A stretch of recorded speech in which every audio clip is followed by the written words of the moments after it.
Hello, World of Tank Blitzers. It's Littlefinger. Week 2 of the auction event has just started. Wanted to run through the 7 tanks that are currently out. So it does look like Wargaming is kind of doing this more in a weekly event type style, but they're also adding in a couple tanks throughout the week, probably to try to get you guys to come back and check on the tanks a little bit more frequently. Before I start, hey, if you're new to the channel, please hit that subscribe button. It really does help me out. So the first tank is the Emil 1951 Tier 8 heavy tank with a little bit on the suspect side of armor. You know, I went into this tank driving it like the Tech Tree Emil.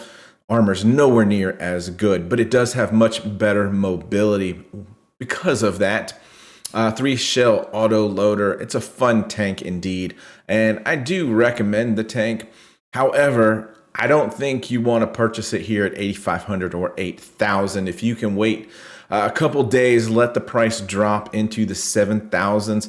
As you can see, it is not selling well right now, so you should be able to wait this out 3 or 4 days and then pick it up in the 6,000 to 7,000 range. You'll be much happier that you did that.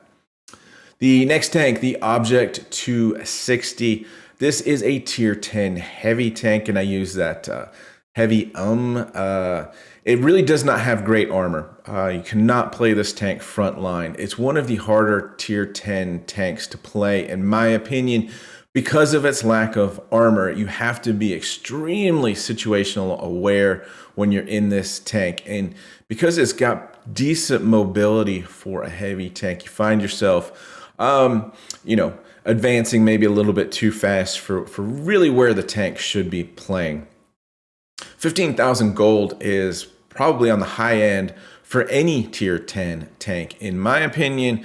So you definitely got to wait this one out. See if you can't get it down into the 12,000 range. Be okay at that price point, I think.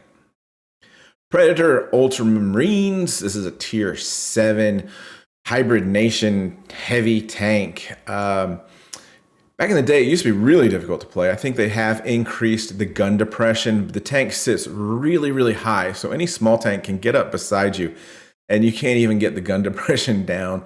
It doesn't have the best of mobility. They may have improved that as well. It was a very difficult tank to play. 3-shell auto loader gives it a good burst damage, speed, and it did seem to bounce a few shots, but not a tank that I think people are going to want to play frequently if they have it in their garage. So you certainly, if you're thinking about this tank, want to wait, get this down into the 3,000 range, and then you'll be okay at that price.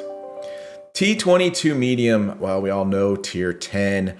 One of the iconic tanks in the game. Everyone wants one of these. It's got some amazing spaced armor. If you do purchase this tank, I do recommend watching some videos on skilled players in it. And I am certainly not, on how to just, you can actually over angle this tank and just bait shots into the sides. I find I have a little bit of difficulty with the pen on this gun. And it is definitely not one of my go-to tier 10 medium tanks. But at 15,000, again, I do think the price is steep. We'll keep an eye on this one, see how it sells. You know, these first 3 here just really, or first 4 actually, haven't sold much at all. So I would think you can probably wait this one out 3 or 4 days, and maybe you can get this into the 12,000 region as well. Kampfpanzer 70 German heavy tank at tier 9 does have a big gun on it with a long reload time, which I do feel penalizes and makes these tanks a little bit harder to do well in.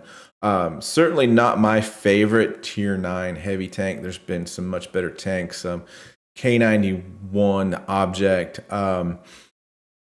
And I think part of that is due to the dispersion on this gun and the penalty there for missing a shot and having to wait that extremely long reload. It does maneuver fairly well. You've got a limited turret traverse on it.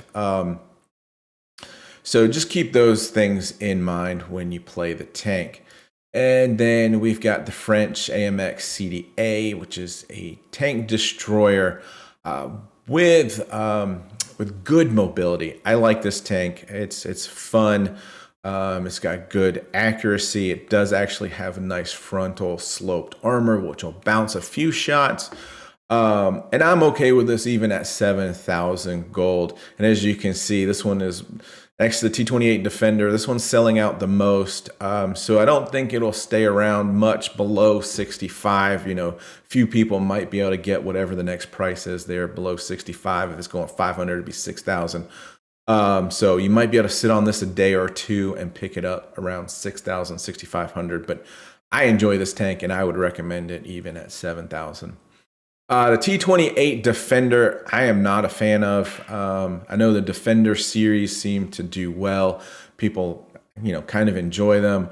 3-shell autoloader. The problem that I have with this tank is its just lack of mobility. It's no different than the normal T28 as far as speed goes. So just keep that in mind.